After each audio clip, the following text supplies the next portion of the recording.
Hello दोस्तों, animal kingdom में हर वक्त जिंदगी की जद्दोजहद जारी रहती है। खाने के लिए हर मांसाहारी जानवर को शिकार करना पड़ता है, तभी वो जिंदा रह सकता है। कभी शिकार करने के लिए, तो कभी दूसरों के इलाके पर कब्जा करने के लिए, या फिर कभी सिंपली उसे छेड़ने के लिए। एक जानवर दूसरे जानवर पर हमला कर देता है, लेकिन हर बार ये जरूरी नहीं कि जीत उन्हीं की हो। जब विपक्षी भी बहुत खूंखार या फिर ताकतवर और जिद्दी होता है, तो शिकारी जानवर को अपनी भूल का एहसास हो जाता है, पर तब तक बहुत ज्यादा देर हो चुकी होती है। तो दोस्तों, मैं मोहम्मद काशिफ, आप देख रहे हैं अल्फा फैक्ट्स। आइए जानते हैं 10 जानवर जिन्होंने गलत जानवर से पंगा ले लिया। Number 10, chimpanzee versus raccoon.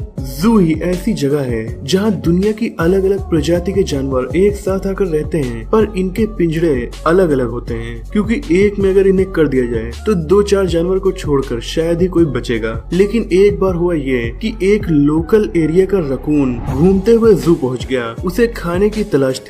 वहाँ वो चिंपैंजीज के पिंजरे में उनके बीच चला गया और फिर फंस गया। रकून खाने की तलाश में चिंप्स के पिंजरे में गया था, लेकिन उसकी ये हरकत इन चिंपैंजीज को बिल्कुल भी अच्छी नहीं लगी। वो इसे पकड़ने की कोशिश करने लगे, लेकिन रकून झाड़ियों में छिप गया। 6 चिंपैंजीज भी जू में बैठे बैठे बोर हो गए थे और उन्हें टाइम पास का एक अच्छा मौका मिल गया था। उन्होंने रकून को झाड़ियों से निकाला और उछाल कर दूर फेंक दिया। वो भागने के लिए एक पाइप में घुसने लगा, तो एक चिंप ने उसको वहाँ से पकड़कर खींचा, तो दूसरे ने उसको पंच मार दिया। बाद में रकून भाग तो गया, पर वो इस जगह पर अपनी लाइफ में दोबारा कभी नहीं आएगा। आगे बढ़ने से पहले वीडियो को लाइक तो कर दो मेरे दोस्त, और हाँ, अगर आप इस चैनल पर नए हैं तो इसे सब्सक्राइब करके बेल आइकन भी दबा दीजिए। Number 9, tiger and anaconda.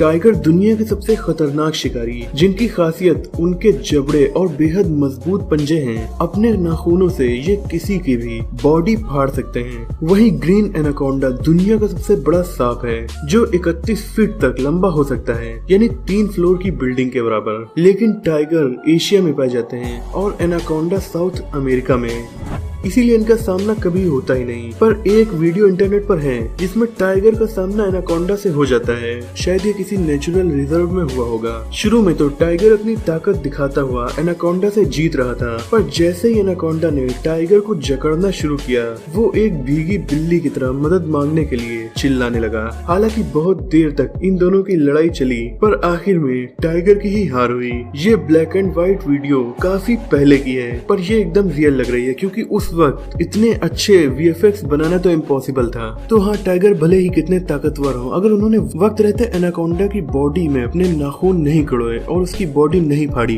तो फिर वो एनाकोंडा से बच नहीं पाएंगे। Number 8, cats versus dog. Cat और डॉग का सामना तो अक्सर होता रहता है, और आपने ये कई बार देखा भी होगा। डॉग्स कैट को काफी परेशान करते हैं, कभी कभी तो उसकी जान भी ले लेते हैं, लेकिन हर बार जरूरी ये नहीं कि जीत ताकतवर की ही हो। इस क्लिप में कार में बैठी कैट को ये डॉग डिस्टर्ब कर रहा है, पर वो कैट कुछ ज्यादा ही गुस्से में है और डॉग के ऊपर बहुत गुस्से में चिल्ला रही है और उसे मार भी रही है। गुस्से में होने की वजह से ये डॉग भी उससे डर के मारे पीछे हट गया है। शरीर में और ताकत में उस डॉग से काफी छोटा होने के बावजूद उस कैट ने डॉग का डट का सामना किया और उससे जरा भी नहीं डरी। कभी कभी डॉग भी गलत एनिमल से भिड़ जाते हैं और फिर अपनी बेइज्जती करवा लेते हैं। एक छोटी सी बिल्ली से डर गया। इसके दोस्त अगर इसे दूर से देख रहे होंगे तो इस पर बहुत हंसे होंगे। Number 7, hippopotamus versus rhino. थोड़ा बहुत दिखने में भी ये जानवर सेम होते हैं, काफी भारी भरकम बॉडी वाले, और हिप्पोस काफी गुस्से वाले एनिमल होते हैं। इनसे जल्दी शेर भी नहीं भिड़ते, पर राइनो अपनी ताकत का गलत इस्तेमाल नहीं करते और सिंपली अपने काम में बिजी रहते हैं, यानी कि अपना खाना खाने में। पर हिप्पोस का नेचर थोड़ा अलग होता है। एक बार राइनोस का झुंड नदी के किनारे सुकून से घास चल रहा था, लेकिन नदी से एक हिप्पो वहां आ गया और राइनोस को परेशान करने लगा। कुछ देर उसने एक राइनो को दौड़ाया। शायद हिप्पो इस गलत फहमी में था कि राइनो कोई घास चलने वाली गाय या भैंस है और वो उसे कुछ नहीं करेगी, लेकिन जब पानी सर से ऊपर हो गया तो राइनो ने जवाबी हमला कर दिया। उसने अपने एक ही सींग का यूज करके उस हिप्पो को कई जगह मारा। अब पासा उलट गया था। अब हिप्पो भाग रहा था और राइनो से भगा रहा था। इस घटना के बाद शायद हिप्पो को ये समझ में आ गया होगा कि राइनो से कभी पंगा नहीं लिया जाता। Number 6, hippopotamus versus elephant. लीजिए अब सामना और भी जबरदस्त है। एक नदी में बहुत सारे हिप्पोस एंजॉय कर रहे थे क्योंकि ये उनका रोज का काम है। उसी नदी से एक एलिफेंट भी गुजर रहा था। उसे इन हिप्पोस से कोई मतलब नहीं था, वो अपना काम कर रहा था और बाकी के हिप्पोस भी अपने काम में मस्त थे। पर तभी एक हिप्पो एलिफेंट को परेशान करने के लिए आ गया और उसे काटने की कोशिश करने लगा। एलिफेंट ने पहले तो कुछ नहीं किया, सिंपली अपनी पूंछ से उसे हटाने की कोशिश की, लेकिन हिप्पो तब भी नहीं माना। फिर एलिफेंट ने सोचा कि अब हिप्पो को बता दिया जाए कि तुम किसी मामूली एनिमल से नहीं बल्कि धरती के सबसे बड़े एनिमल से भिड़ रहे हो। फिर एलिफेंट ने धीरे से एक किक मारी जो सीधा हिप्पो के मुंह पर लगी और वो पीछे थोड़ा दूर गिरा और उसके बाद पीछे भागता चला गया। उसे तुरंत ही एलिफेंट की ताकत का एहसास हो गया होगा। नंबर 5, गोट वर्सेस गोट। गोट अक्सर एक दूसरे से लड़ती रहती हैं, पर ये टकराव थोड़ा अनयूजुअल था। यहाँ एक छोटी और एक थोड़ा बड़ी गोट एक दूसरे से लड़ रही थी। बड़ी गोट ने छोटी गोट पर हमला कर दिया। वो ये सोच रही थी कि उस छोटी गोट को वो आसानी से हरा देगी, पर नहीं, यहाँ ऐसा कुछ नहीं हुआ। छोटी वाली गोट ने न सिर्फ डटकर मुकाबला किया बल्कि वो बहुत पीछे गई और वहाँ से दौड़ते हुए आई। जब वो एक दूसरे से टकराई तो बड़ी गोट उछलकर पूरा पलट गई। वहीं छोटी गोट को कुछ नहीं हुआ।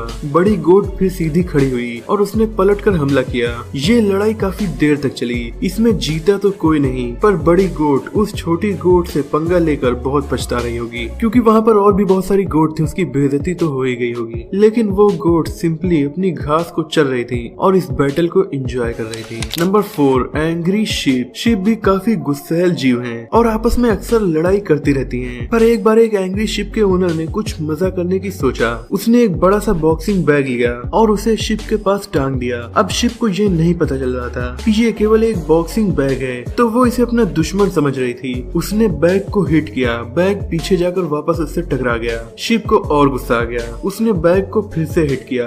बैग और भी जोर से उससे टकराया। शिप उसे हिट करके पीछे मुड़ गई। बैग पीछे से आकर उससे टकराया। अब शिप को बहुत गुस्सा लग रहा था। जब तक उसने बैग को नीचे गिरा नहीं दिया तब तक वो उसे मारती ही रही। उसे ये समझ में नहीं आ रहा था कि ये नॉन लिविंग थिंग है, लेकिन ऐसे अपोनेंट से भिड़ने के बाद वो बहुत पछता रही होगी क्योंकि बैग उसे कई बार काफी जोर जोर से लगा था। उसे लग रहा होगा कि ये बैग उसे मार रहा है। Number 3, penguin versus petrel. Petrels एक समुद्री बर्ड हैं और हमारे पेंगुइन ये तो काफी क्यूट सी बर्ड हैं जो अंटार्कटिका में पीसफुली रहते हैं। लेकिन पेंगुइन बच्चों के फादर अपने बच्चों की रक्षा करने के लिए बहुत एग्रेसिव भी हो जाते हैं। पेट्रेल बर्ड्स पेंगुइन्स का शिकार करती हैं और उन्हें खाती हैं। एक बार हुआ ये कि एक बड़ी सी पेट्रेल बर्ड ने हमेशा की तरह पेंगुइन्स पर हमला कर दिया और उसने एक बच्चे को पकड़ लिया। बाकी सभी पेंगुइन्स तो वहाँ से भाग गए, पर एक हीरो झुंड से निकल कर आया और बड़ी सी पेट्रेल बर्ड से भिड़ गया। आखिर में 2 पेट्रेल बर्ड को पीछे हटना ही पड़ा। वो जिस पेंगुइन का शिकार कर रही थी ये उसका फादर था। इस बार पेट्रेल को हार माननी पड़ी और भूखा रहना पड़ा। Number 2, lion versus wild boar. Wild boar भी बहुत ही खतरनाक जानवर है। ये शाकाहारी जानवर गुस्साते हैं तो कभी कभी इंसानों की जान तक ले लेते हैं। हालांकि नॉर्मली तो शेर इनका शिकार करते हैं, पर एक बार शेरों को भी अपनी करनी पर पछतावा हो रहा होगा क्योंकि एक शेर नहीं बल्कि शेर और शेरनी मिलकर एक वाइल्ड बोर का शिकार कर रहे थे। पर वो इतना एग्रेसिव था कि वो हार मानने को तैयार नहीं था। उसने शेरनी को उठाकर पटक दिया। वो काफी ऊंचा उड़ी, फिर जमीन में गिर गई। इसके बाद वो डर कर भाग गई और वाइल्ड बोर को एक और जिंदगी मिल गई। Number 1, elephant versus wild buffalo. जंगली भैंसे भी काफी खतरनाक होते हैं क्योंकि ये काफी बड़े जानवर हैं। कभी कभी इनका सामना एलिफेंट से भी होता है। ऐसा ही एक बार हुआ जब एलिफेंट का एक झुंड घास चल रहा था और पास में ही उसी मैदान में बफेलोज भी घास चल रही थी। तभी एक छोटे से एलिफेंट ने मजा करने के लिए एक बफेलो को छेड़ दिया। वो शायद अपनी ताकत दिखाकर उसे डराना चाह रहा होगा। पहले तो बफेलो ने कुछ नहीं किया, पर 1-2 बार बर्दाश्त करने के बाद उसने हाथी को सबक सिखाने की सोचा और जब वो हाथी वापस जाने लगा तो बफेलो ने उसके पीछे दौड़कर तेजी से अपने सींग से उस पर हमला कर दिया। फिर वो एलिफेंट भागकर सीधा पेड़ के पीछे छुप गया। कभी कभी छोटों को कम नहीं समझना चाहिए। दोस्तों, आप वीडियो में लास्ट तक बने रहे, इसीलिए बोनस में एक फैक्ट तो बनता है। लेकिन उससे पहले अगर आपने अभी तक इस वीडियो को लाइक नहीं किया है तो इसे लाइक कर दीजिए, तभी तो हमारा हौसला बढ़ेगा ऐसी और भी इंटरेस्टिंग वीडियोस आपके लिए बनाने का। साथ ही अगर आप इस चैनल पर नए हैं तो इसे सब्सक्राइब करके बेल आइकन को भी दबा दीजिए। तो बोनस फैक्ट है wild boar versus rhino. Wild boar होते बहुत एग्रेसिव हैं, पर उनके इतनी ताकत कहाँ जितनी की हमारे गेंडे यानी कि राइनो के हैं। वाइल्ड बोर शेर से तो जीत गया था, पर खाने को लेकर दो वाइल्ड बोर एक राइनो से टकराने की सोच रहे थे। राइनो उस खाने को इनके साथ बांटना नहीं चाह रहा था। फिर जब वाइल्ड बोर नहीं माना तो थोड़ी सी ताकत लगाकर वाइल्ड बोर को राइनो ने ढकेला, पर वो ऊपर काफी ऊंचे तक उछल गया और राइनो के पीछे जाकर गिरा। ये देखकर दूसरा वाइल्ड बोर भी डर कर वहाँ से भाग गया। उड़ते हुए वाइल्ड बोर को भी समझ में आ गया होगा कि वो किससे भिड़ गया था। दोस्तों आज की वीडियो में इतना ही। इस वीडियो को लाइक जरूर कर दीजिएगा। लेटेस्ट अपडेट्स के लिए आप हमें इंस्टाग्राम पर भी फॉलो कर सकते हैं। मिलते हैं अगली वीडियो में, तब तक के लिए अपना और अपनों का ख्याल रखिए।